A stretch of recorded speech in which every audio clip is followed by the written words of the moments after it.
आज हम एक ऐसा फाइनेंशियल रोड मैप देखने वाले हैं जो खास तौर पर टीनेजर्स के लिए है। मतलब 13 से 18 साल की उम्र के लिए एक स्टेप बाय स्टेप गाइड। और ये किसी ऐसे वैसे की सलाह नहीं है, बल्कि एक सेल्फ मेड मिलियनर के तजुर्बे पर आधारित है। ये बात सुनने में बहुत बड़ी लगती है ना? लेकिन इस पूरे डिस्कशन का मकसद ही यही है। ये कुछ ऐसे इंस्ट्रक्शंस हैं जो किसी का भी फाइनेंशियल फ्यूचर पूरी तरह से बदल सकते हैं। तो चलिए सीधे मुद्दे पर आते हैं। देखिए, इस पूरी स्ट्रैटेजी का जो सबसे बड़ा सीक्रेट है वो है टाइम, यानी समय।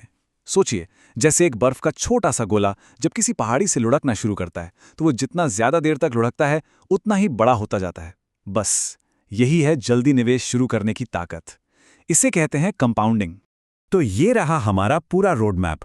हम इस फाइनेंशियल सफ़र को उम्र के हिसाब से अलग अलग हिस्सों में देखेंगे। शुरुआत होगी बुनियाद बनाने से और हम इसे लंबी अवधि की दौलत के रहस्य के साथ खत्म करेंगे। तो चलिए सफर के पहले पड़ाव से शुरू करते हैं। इस उम्र में फोकस उन छोटे छोटे शुरुआती कदमों पर है जो एक टीनेजर एक मजबूत फाइनेंशियल नींव रखने के लिए उठा सकता है। अब सबसे बड़ा सवाल, 18 से पहले निवेश कैसे करें? इसका जवाब है एक कस्टोडियल अकाउंट। और नहीं, ये उतना मुश्किल नहीं है जितना सुनने में लगता है। बस अपने पेरेंट्स या गार्डियन से बात करनी है। वो अपने नाम पर किसी के फायदे के लिए एक अकाउंट खोल सकते हैं और फिर बर्थडे पर मिले पैसे हों या किसी छोटी मोटी नौकरी से हुई कमाई, उसे उस अकाउंट में डाला जा सकता है। देखिए, 14 साल की उम्र सिर्फ पैसा कमाने के लिए नहीं होती। ये उम्र होती है एक्सपेरिमेंट करने की, नई नई चीजें आजमाने की, चाहे वो स्पोर्ट्स हो या कोई और काम। इसी उम्र में अनुशासन जैसे जरूरी लाइफ स्किल सीखे जाते हैं।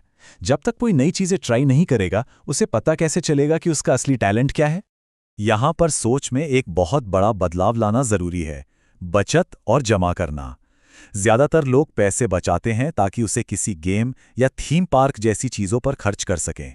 लेकिन अमीर बनने की सोच ये है कि पैसे को जमा किया जाए, मतलब उसे भविष्य के लिए एक लॉन्च पैड की तरह देखा जाए जिससे और ज्यादा पैसा बनाया जा सके। तो बुनियाद तो बन गई, अब आगे क्या? अब हम आदतों से आगे बढ़कर स्किल्स बनाने की बात करेंगे। ये वो दौर है जहां सफलता के लिए असली औजार तैयार किए जाते हैं। 16 की उम्र में सिर्फ ऑनलाइन कोर्स खरीदने से कुछ नहीं होगा। असली फायदा तब है जब पैसा उन चीजों में लगाया जाए जिनसे प्रैक्टिस करने का मौका मिले। जैसे वीडियो एडिटिंग सीखनी है तो सिर्फ कोर्स खरीदने से अच्छा एक iMac खरीद लिया जाए। ये एक प्रैक्टिकल इन्वेस्टमेंट है जो असल दुनिया में काम आने वाले स्किल्स तैयार करता है। ये कहावत बहुत गहरी है। इसका मतलब है कि हमेशा तैयार रहना चाहिए। 17 साल की उम्र में ड्राइविंग लाइसेंस लेना सिर्फ कहीं आने जाने की सुविधा नहीं है, ये प्रोफेशनलिज्म की तरफ एक बड़ा कदम है। इससे पता चलता है कि कोई मौकों के लिए तैयार है, ना कि ट्रांसपोर्ट की कमी की वजह से मौके गंवा रहा है। और अब आता है सबसे बड़ा मोड़, 18 साल का होना। ये वो उम्र है जब फाइनेंशियल आज़ादी के दरवाजे खुल जाते हैं, और इसके लिए एक बहुत ज़रूरी चेकलिस्ट है जिसे फॉलो करना होता है। कुल सात ऐसे ज़रूरी फाइनेंशियल काम हैं जो इस उम्र में ज़रूर पूरे करने चाहिए। यही काम आने वाले सालों के लिए एक मजबूत आधार तैयार करते हैं।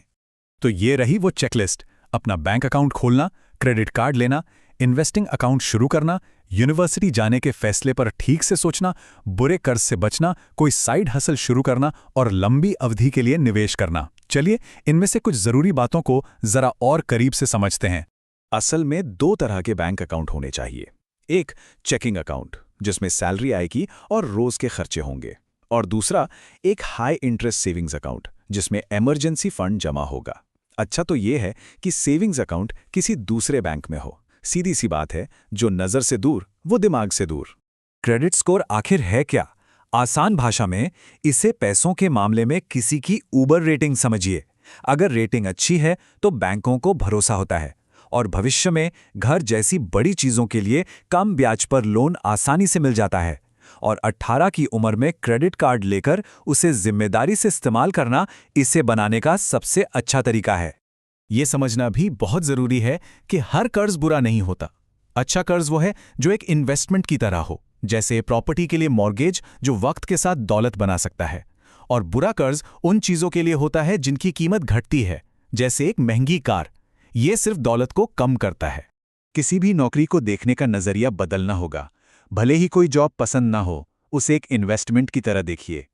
वहां से कमाया हुआ पैसा और सीखे हुए स्किल्स दोनों ही भविष्य में कुछ बड़ा करने के लिए एक लॉन्च पैड की तरह काम आ सकते हैं।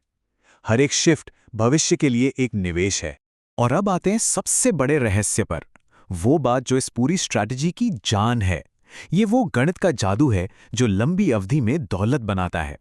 ये स्लाइड सब कुछ बयां कर देती है। जरा सोचिए, अगर कोई 18 साल की उम्र से हर महीने सिर्फ $25 इन्वेस्ट करना शुरू करे, तो 65 की उम्र तक वो रकम लगभग $1.5 मिलियन हो सकती है। लेकिन अगर कोई सिर्फ 10 साल देर से यानी 28 की उम्र में शुरू करें, तो वही रकम आधे से भी कम यानी करीब $6,79,000 रह जाती है। वो शुरुआती 10 साल कंपाउंडिंग की वजह से आखिर में दौलत को दुगना से भी ज्यादा कर देते हैं। तो ये है पूरा फाइनेंशियल रोड मैप, 13 साल की उम्र में नींव रखने से लेकर 18 में निवेश करने तक। अब सवाल सिर्फ एक है, इस जानकारी को एक्शन में बदलने के लिए पहला कदम क्या होगा?